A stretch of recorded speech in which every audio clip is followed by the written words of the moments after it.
Storm Publishing presents Murder at Land's End, written by Sally Rigby and read by Clare Corbett.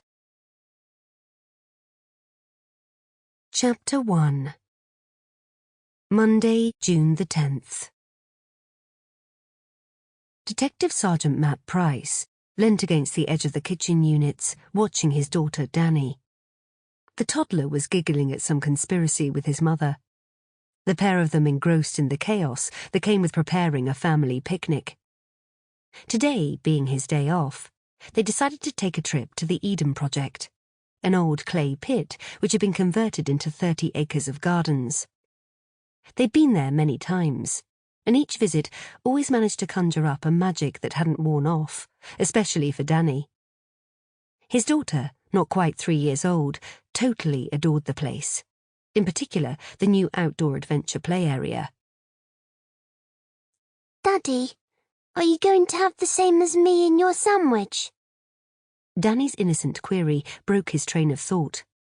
She stood on the chair next to her grandma, her petite frame just about reaching the worktop, her face masked in an adorably earnest expression. He cast a dubious glance at the slices of bread covered in a fusion of peanut butter and Marmite. A grimace tugged at his lips as he envisaged the taste. No thanks, sweetheart. I think I'll stick with my usual cheese and tomato. I'm not sure how you can eat that, he said, trying to mask the twinge of nostalgia with a light chuckle, as his mind went back to his late wife, Lee.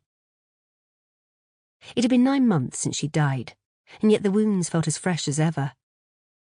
Lee loved peanut butter and Marmite sandwiches, a bizarre combination he'd never been able to appreciate.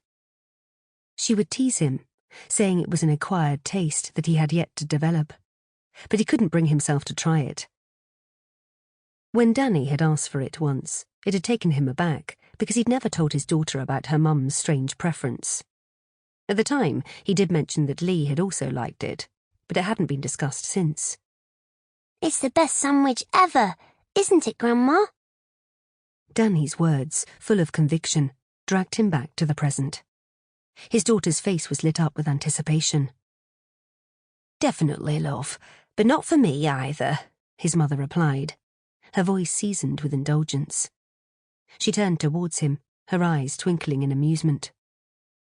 Matthew, go and check on your father and make sure he's nearly ready. The last time I saw him, he was knee-deep in his sock drawer, hunting for his favourite pair.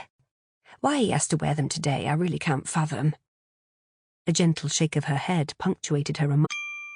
Sample complete. Ready to continue?